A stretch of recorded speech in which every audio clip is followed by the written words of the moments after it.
internet friends, Grace here. While everyone was at the grocery store buying up toilet paper to line their self-imposed prisons with, the government was doing what the government does best, which is never letting a good crisis go to waste.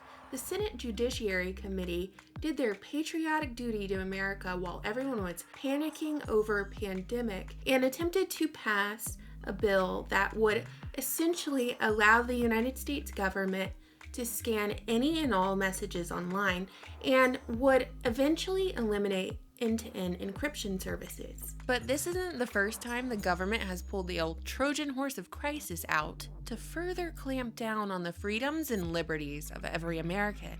So let's talk about this Ernit Bill and also travel back to the past to piece together the present.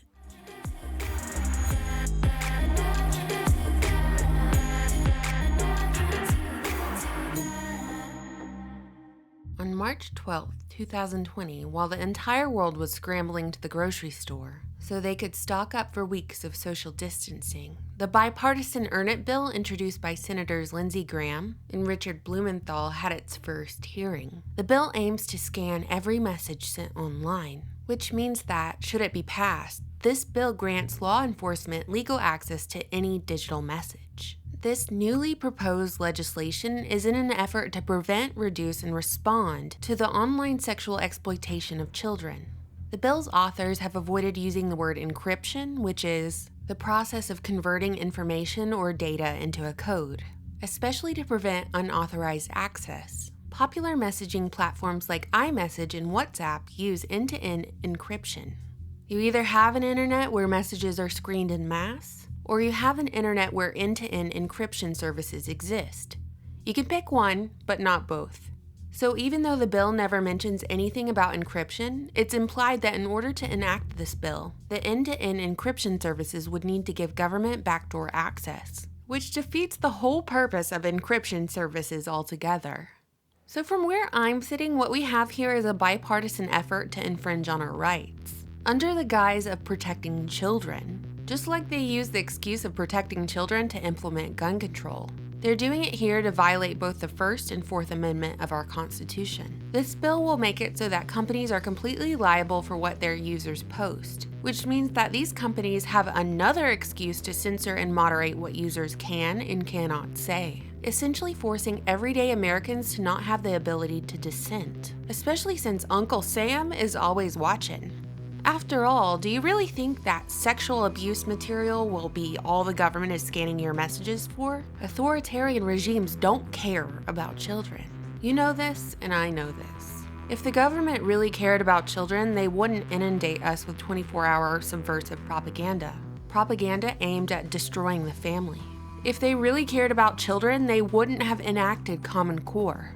If they really cared about children, they wouldn't take money from Big Pharma and Big Oil and the war machine, the most common casualties of which are children. I'm not sure how many Dennis Hassards or Epstein scandals or how many children Joe Biden has to sniff on camera before we collectively realize the government does not represent us. If they cared about any of us, they would not have pushed this Orwellian legislation during a time of great distraction and mass panic.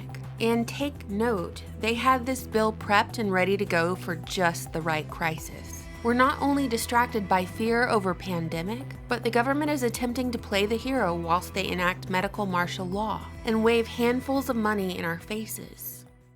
I'm just a fake silhouette, avoiding every threat. I wanna stay like a silhouette, but I can't do that, no I can't do that.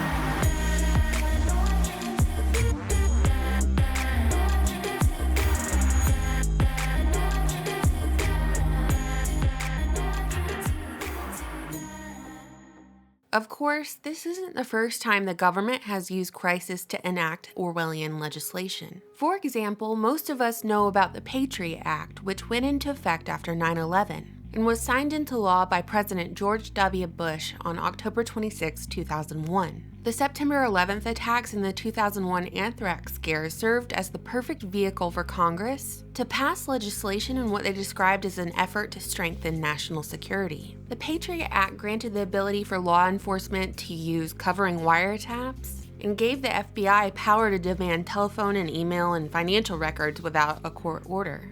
So this act essentially loosened up on the regulations of many forms of government surveillance and made it legal for the US government to spy on US citizens.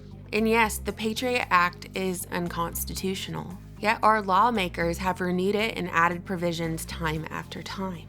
Beyond that, how many voices actively opposed the surveillance state when it went into effect after we all witnessed the Twin Towers collapse, and the threat of more and more terrorism loomed on the horizon? The government's use of the problem-reaction solution Hegelian dialectic was extremely effective. And just like this Ernit Bill, the government had the Patriot Act prepped and ready to go, just waiting for the right crisis to introduce it. The Patriot Act was written many years before 9/11. And the attacks on 9/11 were the perfect excuse for authoritarian rulers to further clamp down on Americans' liberties and freedoms, and of course, invade the Middle East. Not a lot of people know that Joe Biden basically wrote the Patriot Act back in 1995, months before the Oklahoma City bombing took place. His version was called the Omnibus Counterterrorism Act of 1995. And aimed to allow secret evidence to be used in prosecutions, which meant the Foreign Surveillance Act would be expanded along with the loosening of wiretap laws. In Biden's bill, the definition of terrorism could be invoked based on political beliefs and associations. Even Joe Biden himself takes credit for writing the early version of the Patriot Act, saying he drafted a terrorism bill after the Oklahoma City bombing, but in fact, he drafted it before. And he said the bill that Attorney General John Ashcroft sent up after 9/11 was indeed his bill. While history books record Assistant Attorney General Viet Dinh as the chief architect of this Patriot Act, both he and Biden are Jesuit puppets within the American government, with Joe Biden and all of his brain surgeries being not only a Vatican puppet but also a Zionist one as well. Which makes sense because those go together like peanut butter and jelly. Associations beyond political parties is something the media will never tell you, because the Mockingbird media is controlled by the government. To bring this full circle and drive home the point, the government never lets a good crisis go to waste. The government tries to sell us Orwellian legislation with the excuse that it's for our own protection, or that it's for the protection of children, when really it's just another way for the government to further infringe upon our rights. Because, the Constitution is important or whatever, but not when people are coughing. Our two political parties like to play enemies, except when it comes to, starting wars and spying on their own citizens. Then, in that case, they're braiding each other's hair, making friendship bracelets, and holding hands while frolicking in a field of tax dollars. A lot of people will say that they don't care that the government is spying on them. That since they have nothing to hide, they have nothing to fear.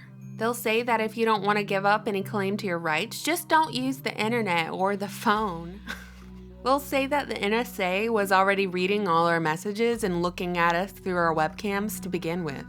And they'll say that maybe the government couldn't read our messages through encryption, that the government would need to bug our phones or computers to do that, so this Ernit Bill being passed won't make a lick of difference.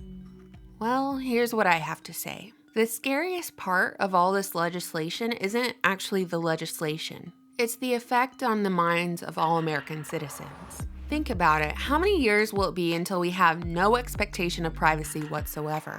And how many years will we sneeze at our computer desk and hear some NSA agent on the other side of the world say, "Bless you," through our headphones?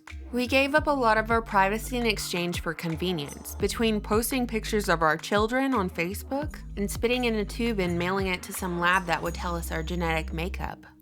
We gave up our privacy because our emotions were controlled by fear in the wake of terrorist attacks that probably weren't even perpetrated by the boogeyman that was sold to us. And now we give up our final frontier of privacy while we isolate ourselves in our respective quarantines, disengaged from society, glued to the television, and too distracted to take a stand. For decades, we have given up our privacy in exchange for security, getting no security in return and losing both along the way. And I think this Ernit Bill is no different. More importantly, what do you think, internet friends? I always look forward to reading your comments. Thank you so much for subscribing and for supporting my channel on Patreon. Bye! I'm just a fake silhouette, avoiding every threat. I wanna stay like a silhouette, but I can't do that. No, I can't